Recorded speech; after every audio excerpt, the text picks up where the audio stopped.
오늘 주시는 하나님의 말씀은 로마서 12장 1절에서 2절, 신약성경 256페이지입니다. 우리 1절, 2절 한 목소리로 같이 읽겠습니다.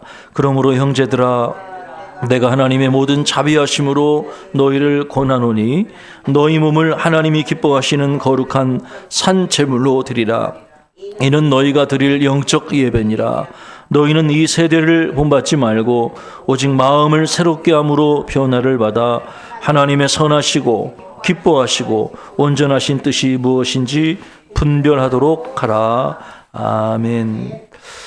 로마서 12장은 로마서의 후반부가 시작되는 첫 부분입니다. 로마서를 크게 두 개로 나눌 수 있는데 1장부터 11장까지가 교리적인 부분을 다루고 있는, 어떻게 보면 기초와 같은 부분이라고 볼 수가 있고, 12장부터 시작해서 나머지 부분은 이제 실천적인 권면을 다루고 있습니다. 아마 신약 성경 가운데 로마서처럼 인류 역사에 지대한 영향력을 끼친 책은 없을 거라고 생각합니다. 많은 분들이 성경 66권 가운데 가장 보석과 같은 책이 뭡니까? 라고 묻는다면 많은 분들이 아마 로마서라고 이야기를 할 겁니다. 그만큼 로마서에는 우리가 구원받는 방법, 믿음으로 말미암는 그 구원과 또 하나님의 은혜에 관해서 우리에게 소상하게 말씀을 나누고 있습니다. 16세기 저 위대한 종교개혁자 마르틴 루터는 로마서 1장 17절 말씀, 오직 의인은 믿음으로 말미암아 살리라라는 말씀을 읽던 중에 회심을 하게 됐습니다. 또한 18세기 위대한 영국의 부흥사였던 존 웨슬리 목사님도 마르틴 루터가 기록한 로마서 서문을 읽던 중에 그가 성령 체험, 성결 체험을 하게 됩니다. 회심하여 세계적인 부흥사가 되었죠. 이처럼 로마서는 인류사에, 특별히 교회의 그 근현대사에 없어서는 안 될 아주 중요한 책이라고 볼 수가 있습니다. 로마서 1장부터 11장까지는 믿음으로 말미암는 구원에 대해서 이야기를 하죠. 그러니까 모든 인간은 죄인이다. 의인은 없나니 하나도 없다라는 그러한 대전제를 바울이 선언하죠. 그런데 모든 죄인을 구원할 방법을 하나님이 제시하셨는데, 그것은 바로 하나님의 아들이신 독생자 예수 그리스도를 하나님께서 이 세상에 보내주셨다고 하는 거예요. 그래서 예수께서 십자가에서 우리를 위해 죽으시고 부활하시어 하나님의 아들로 인정되었다는 이야기를 합니다. 죄의 삭은 사망이요 하나님의 은사는 그리스도 예수 우리 주 안에 있는 영생이니라. 이것은 생명을 얻는 진리죠. 마치 이 진리는 집으로 따지면 기초와 같다고 볼 수가 있습니다. 여러분, 튼튼한 집을 짓기 위해서는 기초가 튼튼해야 됩니다. 그래서 이 복음이라고 하는 거, 예수 그리스도께서 행하신 일은, 그리고 그것을 믿음으로 구원받는다는 이 진리는 집으로 따지면 기초와 같은 것이라고 볼 수가 있어요. 우리가 믿음의 기초를 세웠다고 봅시다. 여러분, 아름다운 집을 짓기 위해서는 이제 우리 어떻게 해야 될까요? 우리가 지어야 될 신앙의 집은 무엇입니까? 그것은 바로 우리의 삶이라고 하는 것이죠. 믿음으로 구원받았다면 우리는 구원받은 자로서 동일한 그 믿음으로 어떻게 살 것인지 우리는 고민해야 된다고 하는 것입니다.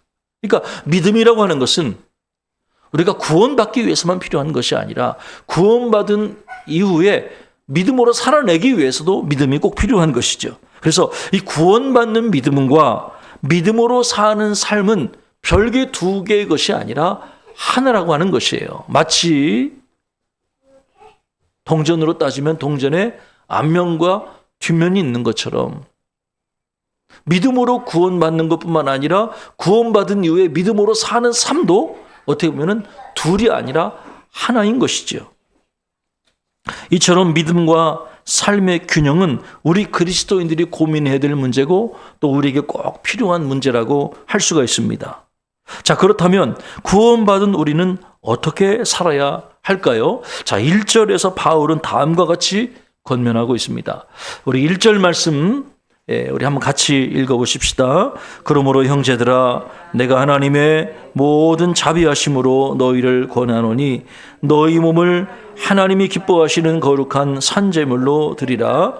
이는 너희가 드릴 영적 예배니라. 아멘. 하나님은 우리가 몸을 들여 하나님을 섬기기를 원하십니다. 왜 하나님은 우리의 몸을 요구하실까요? 우리가 성경에 보면은 몸보다 마음을 원한다는 구약 성경의 이야기들이 많이 나와요. 그러니까 몸은 나와 있지만 마음은 딴 데가 있는 그런 그 마음 없는 제사, 헌신을 하나님은 싫어하신다는 표현들이 많이 나오죠. 그러나 여러분 생각해 보십시다. 우리가 우리의 마음을 드리는 것도 중요하지만 마음만 드리는 게 아니라 우리의 몸까지 하나님께 드릴 때 그것이 온전한 헌신이 된다고 하는. 왜냐하면 우리는 전인적인 존재이기 때문에 그런 거죠. 내 마음이 어느 곳에 있다면 내 몸으로 함께 하길 원하는 것은 당연한 이치인 거죠. 우리는 몸과 함께 영혼을 가지고 있잖아요. 죽음이란 게 뭐예요? 여러분 영혼과 몸이 구별되는 순간 그게 바로 죽음이거든요. 몸에서 영혼이 떠나가면 그게 죽음인 거예요. 그래서 몸과 영혼은 분리될 수 없고 하나로 함께 갈 수밖에 없다는 거죠. 그래서 성경에 보면은 마음뿐만 아니라 몸의 중요성을 나타내고 있는 구절들이 여러 군데가 있어요. 대표적인 것이 아마 고린도전서 6장이라고 생각을 합니다. 한번 들어보시죠. 너희 몸이 그리스도의 지체인 줄 알지 못하느냐? 내가 그리스도의 지체를 가지고 창녀의 지체를 만들겠느냐? 그럴 수 없느니라. 우리의 몸이 그리스도의 지체라고 바울은 이야기를 하는 것이죠. 뿐만 아니라 너희 몸은 너희가 하나님께로부터 받은 바 너희 가운데 계신 성령의 전인 줄을 알지 못하느냐. 여러분 우리의 몸이 하나님의 영이 거하시는 성령이 거하시는 성전이라고 하는 거예요. 여러분 몸이에요. 지금 하나님이 어디에 계십니까? 어디에 거하십니까? 우리 몸 안에. 우리 몸 안에 성령이 거하신다고 하는 거예요. 성경이 말하는 구원은 전인적인 구원인 거죠. 영혼 구원만 아니라 영육 구원인 겁니다. 엄밀히 말하면. 영혼 구원은 반쪽짜리 얘기고 영육이 구원을 받는 것이 온전한 것이죠. 축복도 마찬가지 아니겠어요? 축복도 전인적인 것이죠. 영혼만 축복을 받는 게 아니라 우리의 몸도 축복을 받는. 그래서 하나님께서 아브라함에게 나타나셔서 내가 동서남북으로 보는 땅을 너에게 주리라라고 말씀하실 때 하나님은 아브라함에게 구체적으로 땅을 보여주신 거예요. 물질 세계를 보여주신 거예요. 신명기에 모세가 하나님 말씀에 순종할 때 받는 축복이 뭡니까? 들어가도 복을 받고 나가도 복을 받고 성읍에서도 복을 받고 들판에서도 복을 받고. 이런 게 무슨 말이에요? 너의 짐승이 복을 받고 자녀들이 복을 받고 하나님 말씀에 순종하면 우리의 물질 세계도 하나님의 복을 받고 회복이 된다고 하는 거예요. 최근에 제가 어제도 스가랴 말씀 묵상했는데 하나님이 종말에 이르실 그날에 하나님이 성읍의 노인들이 많게 하시겠고 그들이 지팡이를 짚고 나이 든 할머니나 할아버지들이 성중에 길거리에 앉아 있을 것이고 소년이나 소녀들의 울음소리, 웃는 소리가 뛰노는 소리가 성읍에서 들릴 것이다. 이게 무슨 말이에요? 하나님은 우리에게 물질 세계의 복도 허락해 주시는 거죠. 이게 전인적인 축복이라고 하는 거예요. 더구나 우리는 몸의 부활을 믿습니다. 그래서 우리가 예배 시간마다 고백하는 사도신경에 우리는 이렇게 고백하죠. 몸의 부활과 영생을 믿습니다. 우리는 몸의 부활을 믿는 거예요. 바울이 로마서 8장 11절에서 고백합니다. 그리스도 예수를 죽은 자 가운데서 살리신 이가 너희 안에 거하시는 그의 영으로 말미암아 너희 죽을 몸도 살리시리라. 하나님의 영이 우리 안에 거하시면 우리의 죽을 몸도 주님께서 살리신다고 하는 거예요. 그것을 위해서 우리 주님이 몸으로 부활하셨다고 하는 것이지요. 여러분 우리가 우리의 몸을 주님께 드려야 될 또 다른 이유가 무엇이겠습니까? 바로 우리의 몸이 우리 자신들의 인품과 우리의 신앙을 표현하는 좋은 수단이 되기 때문이죠. 여러분 우리가 어떤 사람을 어떻게 평가할 수 있죠? 물론 외모로만 평가할 수는 없지만 우리의 몸이 우리의 인격과 신앙을 드러내는 좋은 척도가 된다고 하는 것이에요. 왜 그러지요? 몸은 영혼을 담은 그릇과 같은 것이에요. 영혼 없는 몸이 죽은 것처럼 몸 없는 영혼도 생각할 수가 없는 것이죠. 여러분, 우리 영혼의 상태는 우리의 몸으로 나타나는 거예요.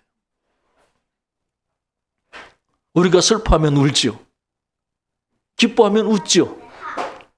우리 영혼의 상태를 나타내죠.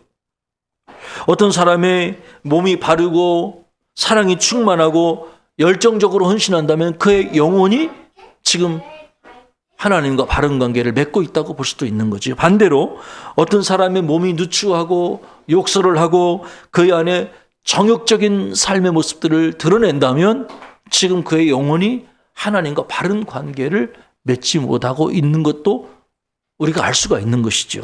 그래서 이 몸이라고 하는 것은 우리 영혼의 거울이라고 하는 거예요. 이렇게 들여다보세요. 우리 몸이 우리의 영혼을 나타내는 거울이 되는 것. 우리 영혼을 지금 투영하고 있는 거예요. 그래서 바울은 너희 몸을 하나님이 기뻐하시는 거룩한 산 제물로 드리라라고 우리에게 몸의 헌신을, 몸의 제사를 요구하고 계신 거죠. 여러분, 하나님은 우리의 삶 전체를 요구하고 계신 거예요. 여러분의 몸을 건강하게 잘 관리하고 여러분의 몸으로 헌신하는 거 너무나 귀한 일인 줄로 믿습니다. 우리 아침마다 우리 집사님 나오셔서 아침에 일찍간 이 동네를 다 청소하세요. 구석구석 눈이 오나 비가 오나 때로는 어쩔 때면 비를 철철 맞고 청소를 하세요. 집사님 너무 무리하지 마세요. 그래도 열심히 봉사하세요. 너무 귀한 일이에요. 여러분 입으로만 봉사하는 게 아니라 몸으로 봉사하는 게 여러분에게도 복이 되는 줄로 믿습니다. 하나님이 기뻐하시는 일이에요. 일찍 교회 나와서 몸으로 봉사하고 주방에서 때로는 주차로 때로는 청소로 보이지 않는 곳에서 수고하고 애쓰는 거 하나님이 그 몸의 봉사를 하나님이 기뻐하시고 축복해 주실 줄로 믿습니다. 우리가 주의할 점이 있습니다. 첫째로 우리의 몸을 거룩하게 드려야 된다고 하는 거예요. 거룩하게 드려야 된다. 거룩하다는 것은 구별되다는 의미가 있거든요. 여러분 우리의 몸을 거룩하게 드려야 된다는 얘기는 뭐냐면 우리의 몸을 세상과 구별하여 드린다는 의미가 있다고 하는 거예요. 세상 사람들이 추구하는 거, 육신을 만족시키기 위해서 세상 사람들이 추구하고 먹고 마시고 즐기는 그러한 삶을 우리가 구별되어서 우리의 몸을 거룩하게 유지하고 보존하는 일이 너무너무 중요한 거지. 그래서 사도 요한이 기도하기를 사랑하는 자여 내 영혼이 잘됨 같이 내가 범사에 잘되고 강건하기를 내가 간구하노라 라고 기도했잖아요. 그러니까 영혼이 잘됨 같이 범사가 잘되고 몸이 강건한 이것이 바로 어떻게 보면 하나님이 원하시는 우리의 삶이라고 하는 것이죠. 둘째로 우리의 몸을 거룩하게 드릴 뿐만 아니라 우리의 몸을 하나님이 기뻐하시는 산 제사로, 산 제물로 드려야 된다고 하는 거예요. 여러분 구약시대 제물은 어떻게 드려야 되죠? 죽여서 드리는 거예요. 제물은 반드시 죽여서 드릴 때 그 제물로서의 가치가 있는 거예요. 심지어 그냥 죽이는 게 아니라 피를 받고 살점을 발라내서 각을 떠서 지저분한 것들은 다 한쪽에 버리고 살점을 다 떼서 불로 다 태워 드리는, 또 어떤 것들은 함께 나누어 먹는. 그러니까 중요한 전제는 뭐냐면 제물은 반드시 구약시대에는 죽어서 드려야 된다고 하는 거예요. 죽을 때 가치가 있는 제물이 되는 거예요. 그런데 바울은 우리에게 말하기를 너희의 몸을 죽은 제물이 아니라 살아있는 제물로 드려라. 그게 무슨 말이겠어요? 우리가 죽을 수는 없죠. 내 옛 자아는 죽죠. 그리스도 예수 안에서 내 옛 자아가 죽고 우리는 날마다 내 몸을 하나님께 제물로 드리는 심정으로, 제사로 드리는 심정으로 살아가야 된다. 우리의 몸을 하나님이 드리는 거룩한 제물 되게 해야 된다. 이것이 바로 하나님께 드릴 영적인 예배라고 하는 것이죠. 여러분 하나님은 우리의 몸을 기뻐 받으십니다. 우리가 먹고 마시는 거, 직장에서 일하고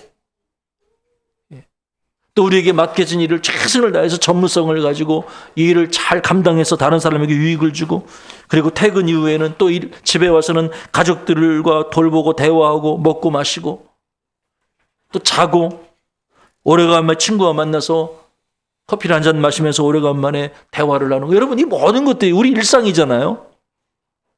또 때로는 마음에 드는 사람끼리 가서 여행을 가고. 그런데 여러분, 이 모든 것들이 죄가 아니라 하나님이 기뻐하시는 영적인 예배라고 하는 거예요. 일상의 삶이 더 중요한 거예요. 우리 주변에서 인생의 문제로 힘들고 지친 사람들을 찾아가서 위로하고 그들의 말을 들어주는 거.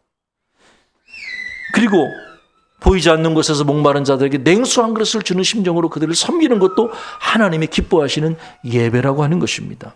게리 토마스라고 하는 사람이 지은 일상영성이라는 책이 있는데, 이 책에 보면 이런 얘기가 나오죠. 이 게리 토마스가 하루는 비행기를 타고 미국 서부에서 출발해서 동부까지 긴 시간 동안, 몇 시간 동안 여행을 가게 됐죠. 토마스는 비행기 내에서 작정하기를, 비행기를 타기 전에 내가 비행기 안에서 뭔가 책을 좀 집필해야 되겠다는 마음을 먹고 책을 들었죠. 그런데 이분이 하필 앉은 좌석이 이렇게 여러 좌석 가운데 가운데 좌석이었다고 그래요. 오른쪽에는 덩치가 떡대만한 남자가 딱 의자에 앉아 있고, 그리고 자기 왼편에는 할머니 한 분이 앉아 계셨대요. 그래서 이 가운데 딱 껴 앉아서 양쪽에 덩치 큰 사람에 밀려가지고 또 옆에 할머니가 계셔서 자기가 계획했던 책을 쓰지 못하고 이러지도 못하고 참 난감한 상황에 이르렀다고 하는 것이죠. 그래서 이분이 그래도 책을 읽어야겠다고 생각하고 책 한 권을 꺼내서 읽으려고 그러는데 마침 옆에 있는 할머니가 말을 걸기 시작하는 거예요. 안녕하세요 하면서 옆에 할머니가, 처음 보는 할머니가 말을 거는 거죠. 그러자 이 토마스가 주저하는 마음으로 책을 이렇게 덮으면서 인사를 같이 나눴죠. 그러자 할머니가, 아이고 미안해요. 책을 읽으시려고 그랬나 보네요.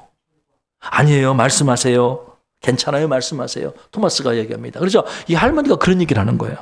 내가 주책이에요. 15년 전에 영감탱이가 죽고 혼자 돼서 내가 그동안 대화에 굶주려 있었나 봐요. 아무나 보면은 얘기하고 싶어요. 그 얘기를 할머니가 얘기를 하는데 갑자기 이 게리 토마스의 마음에 깊은 감동과 성령의 음성이 들리기를, 지금 내가 그 할머니를 섬기려고 내가 너를 그 불편한 가운데 자리에 딱 붙여줬다. 이런 감동이 찾아오더래요. 그래서 책을 닫고 이 게리 토마스는 기분 좋게 자기 계획을 내려놓고 그 할머니와 대화를 나누고 할머니가 하는 이야기를 다 오랜 시간 동안 장기간 들어주면서 그가 느낀 것은 하나님이 지금 나를 성화의 자리, 거룩의 자리로 이끌고 계시다라고 하는 거룩한 감정을 느끼게 되었다고 하는 것이죠. 이 할머니의 이야기에 귀를 기울이며 하나님이 주신 작은 은혜의 기회 앞에 응답하면서 함께 하시는 그리스도의 임재를 경험하게 됐고, 자신의 내면이 깊어지는 것을 게리 토마스는 경험하게 됐다고 하는 거예요. 비행기가 드디어 목적했던 동부에 도착했을 때 몇 시간 동안 그가 그 경험은 제가 계획했던 책을 집필하는 것보다 더 깊고 풍성한 성령의 임재를 경험하게 됐다고 하는 거예요. 여러분, 하나님은요, 우리가 때로 생각하지 못한 방식으로 우리를 이끌어 가시기도 해요. 우리가 계획했던 시간 계획들, 우리가 사용하려고 했던 계획들을 때로는 아깝지만 과감하게 내려놓을 때 하나님은 일상에서 뜻하지 않게 우리를 만나주시고 우리에게 말씀해 주시기도 하세요. 할렐루야. 네. 여러분, 교회에 와서만 하나님 만나는 게 아니라 일상에서 처음 본 사람과 대화를 나누면서도 그곳에서 뭔가 깨달음을 얻고 영적으로 더 깊어지는 것을 경험할 수가 있다고 하는 거예요. 하나님은요, 그렇게 역사하시는 거예요. 일상의 삶에서 우리의 것들을 내려놓고 뜻하지 않은 방식으로, 낯선 방식으로 우리를 찾아오시고 우리를 만나주시는 하나님이라고 하는 것이에요. 물론 우리가 교회에서 드리는 예배가 참 중요합니다. 어떻게 교회에서 영적인 은혜를 누리지 못하면서 어떻게 일상에서 은혜를 누릴 수 있겠어요? 이건 어불성설이죠. 그러나 분명한 것은 일상의 삶도 하나님께 드리는 예배가 될 수 있다는 것도 분명한 사실이라고 하는 거예요. 여러분, 특별한 부름을 받고 신학교에 가서 목사가 되고 선교사만 되는 것이 하나님의 사역자가 아니라고 하는 거예요. 그렇잖아요. 옛날에는 믿음 좋은 청년이 있으면 어떡해요? 야, 너 믿음 좋은데 교회에서 충성하면 너 나중에 커서 신학교 가서 목사 되라고 그렇게 어르신들이 권면하는 분위기였어요. 저도 그런 소리 많이 들었거든요. 그러나 지금은 있잖아요. 다 믿음 좋은 사람, 신앙 좋은 사람, 교회에서 충성하는 사람이 신학교 가는 것보다 전문직 더 열심히 공부해서 일상생활에서 그 믿음을 지키고 복음을 전하는 것이 어떻게 보면 더 귀한 시대가 될 수 있다고 하는 거예요. 모든 사람이 목회적으로 부름받은 것은 아니잖아요. 하나님이 평신도는 세상을 섬기라고 여러분의 일터로 여러분을 불러주신 거예요. 여러분이 지금 하고 있는 일이 뭐예요? 여러분이 하고 있는 일이 목사직은 아니지만 여러분이 하고 있는 일이 의미 있고 여러분이 그곳에서 다른 사람에게 봉사하고 하나님을 섬길 수 있는 기회가 있다면 여러분이 하는 일이 귀한 일인 거예요. 목사가 하는 일과 다른 바가 없는 거예요. 목사는 교회를 섬김으로 세상을 섬기는 거고 여러분은 세상을 직업을 통해서 섬기는 일인 것이죠. 그래서 우리는 어떠한 곳으로 부름을 받았든지 하나님이 부르신 소명을 따라 행하는 것이 너무나 귀중하죠. 현대 선교의 아버지라고 불리는 윌리엄 캐리 선교사가 계셔요. 이 윌리엄 캐리는 42년 동안이나 인도 선교를 감당을 했죠. 그래서 수많은 사람들을 그리스도께 인도했습니다. 그는 헌신적인 동역자들과 함께 성경 전체를 45개의 인도 방언으로 번역했어요. 이 인도는요, 언어가 굉장히 다양해요. 굉장히 많아요. 그래서 무려 45개 인도 방언으로 성경을 번역했던 사람이 윌리엄 캐리죠. 그리고 수많은 젊은이들을 세계 선교에 헌신하게 했는데 이러한 그 42년 동안 윌리엄 캐리가 훌륭하게 사역을 감당할 수 있었던 비결이 뭘까요? 물론 윌리엄 캐리가 기도 많이 하고 헌신했기 때문일 수도 있지만 나중에 알려진 바로는 윌리엄 캐리의 누님이 42년 동안 병상에서 그 동생의 사역을 위해 하루도 빠지지 않고 날마다 기도했던 일이 큰 힘이 됐던 것이죠. 여러분 생각해 보세요. 윌리엄 캐리의 누님은 42년 동안 병상에 누워서 비록 병들었지만 그녀는 병실에서 하루도 빠지지 않고 동생의 사역을 위해 관심을 가지고 기도했기 때문에 이 모든 일들이 이루어지게 된 것이죠. 여러분 기도는 능력이 있잖아요. 특별히 영혼 구원을 위한 중보기 되는 강력한 능력이 있잖아요. 영적으로 깨어있는 평신도 한 명이 세계 선교를 위해 기도할 때 그것이 아무런 보잘것없이 느껴질지라도 그렇지 않다고 하는 거예요. 그 기도는야말로 가장 강력한 무기가 될 수 있다고 하는 거예요. 저는 평신도 한 명의 직장에서 미칠 선한 영향력을 기대합니다. 여러분이 지금 일하고 있는 곳이 어디세요? 지금 여러분이 부름받은 곳이 어디세요? 그곳에서 여러분이 하나님의 뜻을 행하기 위해서 선한 영향력을 끼친다면 하나님이 여러분을 통해서 많은 영혼들을 구원해 주실 줄로 믿습니다. 그래서 우리의 관심은 내가 하는 일이 정말 하나님과 이웃을 위한 봉사인가 하는 질문을 던져야 하는 것이죠. 끝으로 우리에게 필요한 것은 분별력이라고 하는 거예요. 자, 2절 말씀에 이런 말씀이 있습니다. 2절 한번 찾아서 같이 한 목소리 읽겠습니다. 너희는 이 세대를 본받지 말고 오직 마음을 새롭게 함으로 변화를 받아 하나님의 선하시고 기뻐하시고 온전하신 뜻이 무엇인지 분별하도록 하라. 아멘. 여러분 우리에게는 분별력이 필요합니다. 영적으로 어린아이는 말하는 것이 어린아이 같고 생각하는 것이 어린아이 같고 행동하는 것이 어린아이 같죠. 그러나 장성한 자가 되어서는 어린아이를 버리는 겁니다. 여러분 어린아이의 특징이 뭐죠? 우리 교회도 지금 어린아이들이 많이 있는데 어린아이의 특징이 뭐예요? 분별력이 없다는 거예요. 아이들은 참 순수하거든요. 고지것대로 믿고 보는 대로 우리 집 막둥이도 그래요. 가다가 뭐 좋은 거 번뜩번쩍 있는 거 있으면요. 와 저거 뭐야? 아빠 저거 사줘. 아빠 나 저기 데려가줘. 이상한 소리만 들려도 아빠 저거 뭐야? 관심을 기울여요. 분별력이 없는 거죠. 순수하지만 분별력이 없어서 눈에 보이는 대로 귀에 들리는 대로 생각하고 판단하잖아요. 우리가 영적으로 분별력을 가져야 될 이유가 바로 이런 것이에요. 여러분 이 악한 세대에서 우리가 구원을 받기 위해서는 저와 여러분에게 잘 분별할 수 있는 분별력이 필요한 것이죠.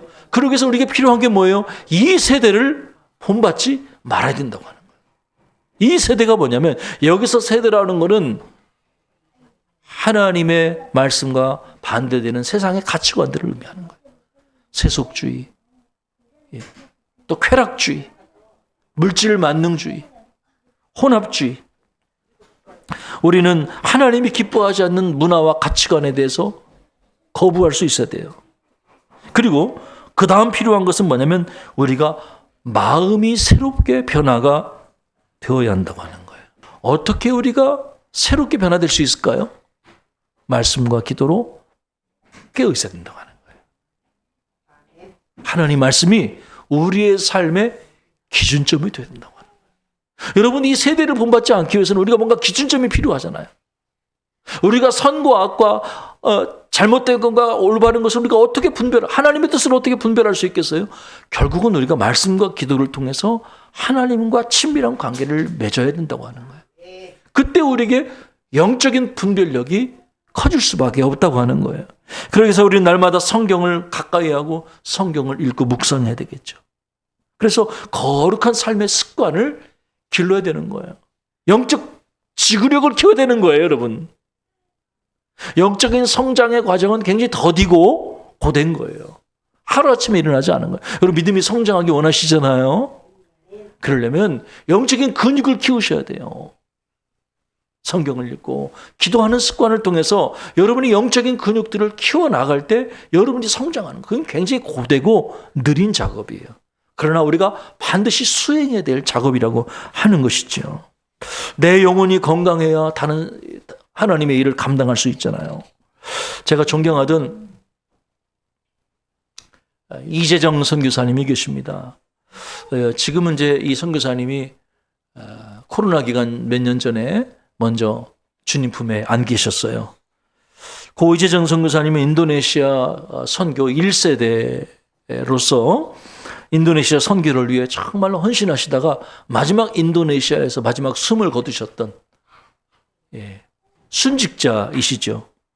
그런데 이분이 돌아가신 이후에 그분을 기념하기 위해서 책을 이제 후배들이 책을 그분의 설교를 책으로 묶었어요. 그 책에서 이분이 이런 고백을 하는 것이죠. 한번 들어보시죠.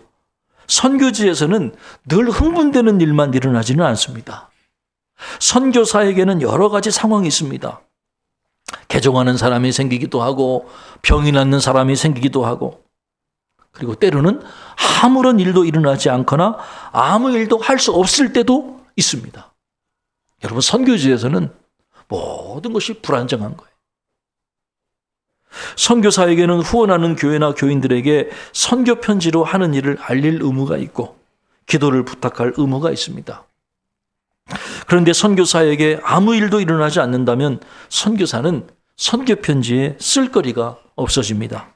이렇게 난감한 일이 없습니다. 그때 선교 편지를 쓴다면 아마 먹고 잤다, 일했다. 그러나 아무런 결과가 없었다. 이게 전부일 겁니다. 한 달 후에 또 같은 편지를 써야 한다면 얼마나 곤혹스럽겠습니까? 이렇게 핍박이 심하거나 열심히 전도하고 사역을 해도 아무 결과가 없을 때 남는 것은 일상뿐입니다. 먹고 자고 새벽 기도하고 예배하고 전도하고 그리고 아무 일도 일어나지 않았고 일상만 남을 때 할 말이 없고 지루해지고 무엇보다 영적으로 무뎌질 수 있습니다. 이것이 아나니아에 대한 일반적인 평가라고 생각합니다. 그런 도시에 살면서 복음을 전하기가 얼마나 어려웠을까요? 지루한 일상만 남아 실망과 좌절의 시기를 지나지 않았을까요? 하나님이 그때 아나니아에게 나타나십니다. 바울이 유다의 집에 있으니 가서 그를 만나라고 하십니다. 아나니아는 하나님이 말씀하시자 즉시 온전하게 순종했습니다. 어떻게 아나니아는 즉각 온전히 순종할 만큼 영적으로 깨어 있었을까요? 바로 하나님의 말씀 때문이었습니다.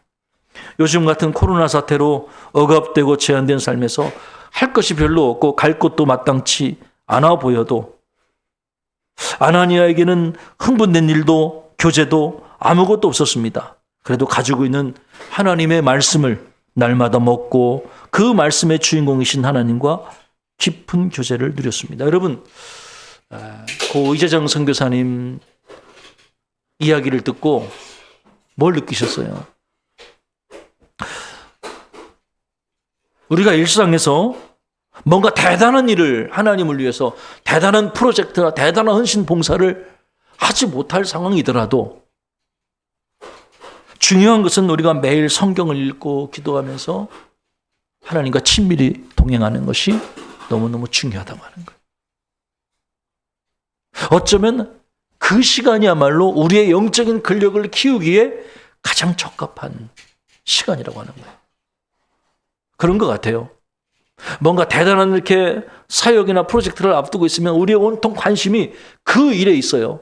예를 들어서 우리 이번에 오랜만에 여름 성경학교를 준비한다. 우리 교회도 하자. 교사 강습회하자. 모여서 기도회하자. 하면서 막 뭔가 준비하고 재정을 모으고 아이들을 모으고 이렇게 해서 뭔가 막 이렇게 신앙생활 재밌죠. 흥이 나죠. 뭔가 막 벌어지는 것 같죠.